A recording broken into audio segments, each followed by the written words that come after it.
Change yourself, change your future. Ayo Hijrah Finansial. Bismillahirrahmanirrahim. Assalamualaikum warahmatullahi wabarakatuh. Teman-teman sekalian, saya pengen ngajak teman-teman untuk merenungkan tentang keajaiban niat. Sebelumnya saya pengen nyampein sebuah kisah yang diriwayatkan dari Rasulullah SAW. Kata Nabi, ketika Nabi sedang melakukan perjalanan jihad bersama para sahabat, bersama pasukan beliau, Nabi mengatakan kepada mereka pas lagi istirahat di sebuah rest area atau di padang pasir, Nabi bilang, tahu nggak, di kota Madinah itu ada seorang laki-laki yang tidaklah kalian melintasi satu lembah kemudian bertemu dengan musuh di medan perang kecuali dia itu mendapatkan pahala yang sama dengan kalian.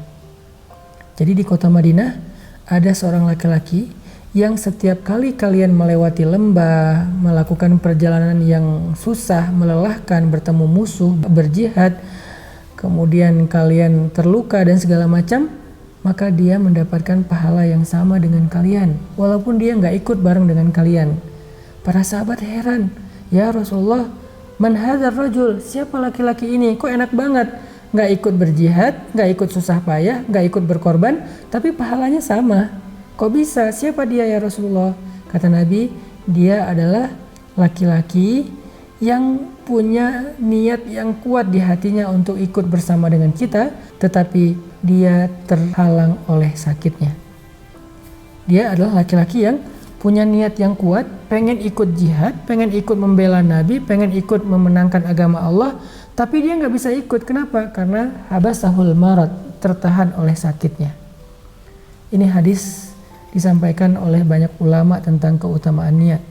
Nah, dari cerita ini kita jadi belajar ternyata niat itu ajaib banget. Saya sering bilang gini, niat itu secara fikih adalah rukun ibadah. Jadi nggak akan sah ibadah tanpa niat.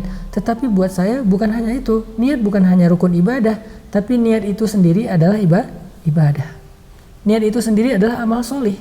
Sehingga kalau misalnya kita tahu tentang keajaiban niat, kadang-kadang kita dengan berniat aja tuh udah dapat pahala luar biasa. Bahkan seringkali kita udah capek-capek beribadah, kalau niatnya nggak benar, nggak bernilai apa-apa di sisi Allah Subhanahu Wa Taala. Makanya cerita laki-laki tadi yang nggak bisa ikut berjihad, nggak bisa ikut membersamai Nabi, nggak ikut berkorban untuk agama, dia cuman berbaring aja di rumahnya di kota Madinah, tapi dia dapat pahala yang sama. Jadi kalau malaikat mencatat pahala dia itu, dia lagi tidur nih, tapi pahalanya udah berjihad, udah berdakwah, udah membela Nabi, udah begini, udah begitu. Padahal dia tidur doang. Kenapa? Ibadahnya adalah ibadah hati dengan niat. Tetapi yang harus kita catat dan kita garis bawahi, kita stabilo, kita bold adalah kita nggak bisa mengelabui Allah dengan niat kita. Yukhadi'unallaha walladzina amanu fi qulubihim marad. Mereka ingin mengelabui Allah, di dalam hatinya ada penyakit. Nggak bisa, harus jujur sama Allah. Artinya laki-laki tadi yang gak bisa ikut jihad bersama Nabi, dia gak basa-basi, ya Allah seandainya saya sembuh saya pasti akan berjihad. Enggak, Allah maha tahu isi hatinya, dia emang pengen jihad, dia pengen emang beribadah, dia emang pengen beramal soleh, cuman emang gak mungkin, gak bisa bangun dari tempat tidurnya, sehingga dia sendiri merasa sangat sedih karena membiarkan Nabi berangkat berjihad sendiri dan dia gak bisa melindungi atau membela Nabi SAW. Ini cerita pertama tentang keajaiban niat. Cerita yang kedua tentang seorang laki-laki. Ini cerita juga dari Rasulullah SAW yang meriwayatkan langsung. Jadi yang menceritakan itu langsung Nabi gitu. Kata Nabi, dulu tuh ada seorang laki-laki yang berniat pengen sedekah. Jadi dia berdoa, ya Allah malam ini saya pengen sedekah kepada orang yang pertama saya temui di luar rumah.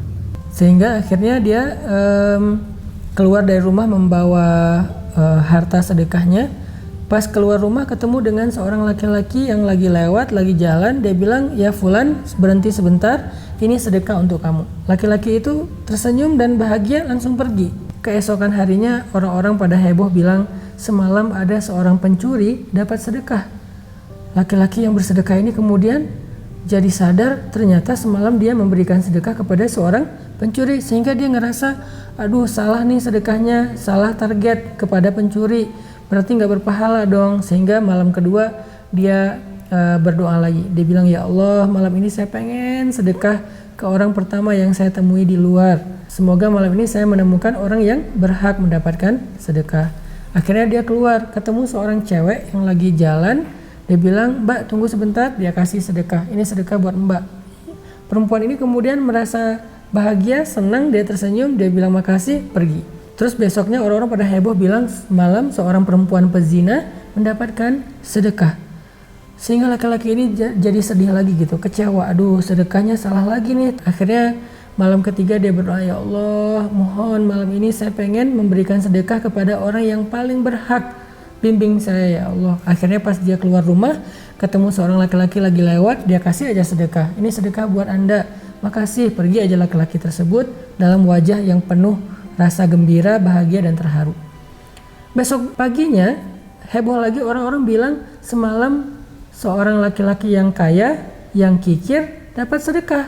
Akhirnya laki-laki ini merasa sedih, 3 kali bersedekah, 3 kali salah orang. Malam yang berikutnya dia tertidur dalam keadaan hartanya udah habis, dia nggak tahu lagi mau sedekah apa. Dan dalam tidurnya tiba-tiba laki-laki ini bermimpi. Di dalam mimpinya Allah mengutus malaikat kepada dia dan mengatakan, ya fulan, 3 kali engkau bersedekah. Ya fulan, kenapa engkau bersedih? Kata malaikat ini. Laki-laki ini bercerita tentang sedekahnya yang salah sasaran. Kemudian malaikat ini tersenyum dan mengatakan, tahu nggak, sedekah kamu 3 kali itu 3-3-nya diterima oleh Allah Subhanahu Wa Taala. Laki-laki ini heran, loh kok bisa, kan salah sasaran?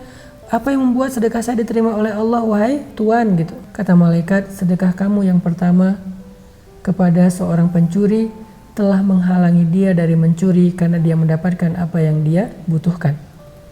Sedekah kamu yang kedua kepada seorang perempuan yang biasa berzina telah menghalangi dia malam itu dari berzina karena dia sudah memperoleh apa yang dia butuhkan. Dan yang ketiga, sedekah kamu kepada orang kaya dan kikir telah menjadi jalan hidayah untuknya sehingga sekarang dia menjadi orang kaya yang dermawan. Ini adalah kisah nyata yang disampaikan Nabi SAW, dan Nabi tidak pernah berdusta atau menyampaikan hoax, berita dongeng yang tidak ada asal usulnya. Artinya, kenapa ada orang yang melakukan sebuah ibadah yaitu sedekah salah 3 kali tapi diterima oleh Allah sebagai ibadah yang sempurna? Innamal a'malu binniyat, karena niatnya benar walaupun ibadahnya belum sempurna. Kita sadar banget sepanjang bulan Ramadan mungkin banyak dari ibadah kita yang gak sempurna. Sholat kita gak sempurna, gak khusyuk, puasa kita gak sempurna, mungkin gak sengaja ngelihat apa, ngomongin apa. Kemudian tilawah kita gak sempurna, banyak hak-hak tilawah, huruf dan tajwidnya masih kurang. Sedekah kita gak sempurna, kadang mungkin gak memberikan yang terbaik kepada orang lain. Banyaklah kekurangan dari ibadah kita. Terus gimana biar ibadah yang secara zahir ini banyak kurangnya tapi pahalanya sempurna di sisi Allah? Perbaiki niat. Maksud perbaiki niat, ikhlaskan niat karena Allah Subhanahu Wa Taala. Apakah kita berpuasa karena Allah? Maka kalau kita berpuasa karena Allah, Allah yang akan menilai dan membalas pahala ibadah puasa kita walaupun ada kekurangan sana sini. Jadi kalau kita mau ibadah kita sempurna pahalanya di sisi Allah, yang pertama yang harus kita sempurnakan niat dulu sebelum rukun, wajib, sunnahnya ibadah tersebut. Niatnya dulu disempurnakan. Karena siapa kita melakukan satu ibadah? Karena manusia, karena pengen dipuji, dihargai, atau karena netizen, karena pengen di like, di repost, trending topik, atau karena Allah Subhanahu Wa Taala. Walaupun gak ada yang tahu, kalaupun orang lain tahu, tetapi itu tidak mempengaruhi semangat ibadah kita. Teman-teman yang dirahmati Allah SWT, yang kedua ngomongin tentang masalah niat. Apa bedanya orang yang ikhlas dengan orang yang ria? Karena lawannya ikhlas itu ria. Kita nggak bisa mengeneralisir ya, apalagi menjudge bahwa orang yang ibadahnya diketahui orang banyak berarti dia ria, belum tentu. Orang yang ibadahnya diam-diam aja dia ikhlas, belum tentu juga. Terus gimana kita membedakannya? Kita nggak bisa membedakan orang lain. Kita nggak bisa mengetahui niat orang lain. Yang kita hanya bisa membedakan diri kita nih, ikhlas apa ria. Cara ngebedainnya gimana? Cara ngebedainnya kata ulama, jika ibadah kita saat dilihat orang atau tidak dilihat orang itu sama baiknya, berarti kita termasuk orang yang ikhlas walaupun ibadah kita diketahui oleh seluruh penduduk bumi. Tapi kalau ibadah kita ketika dilihat orang dengan ketika tidak dilihat orang beda. Ketika nggak dilihat orang asal-asalan, pas dilihat orang, diposting di sosial media, di broadcast di grup WhatsApp, jadi sempurna bacaan tilawahnya, sedekahnya, zikirnya, berarti kita termasuk orang yang ria, walaupun yang tahu cuma satu orang yaitu pasangan kita. Saya ulangi, bedanya ikhlas sama ria apa? Orang yang ikhlas ibadahnya antara dia sendiri atau diposting di sosial media sama baiknya. Kita tilawah sendiri, bacanya kayak gitu, ketika kita posting di sosial media, bacanya juga kayak gitu, nggak ada yang berubah.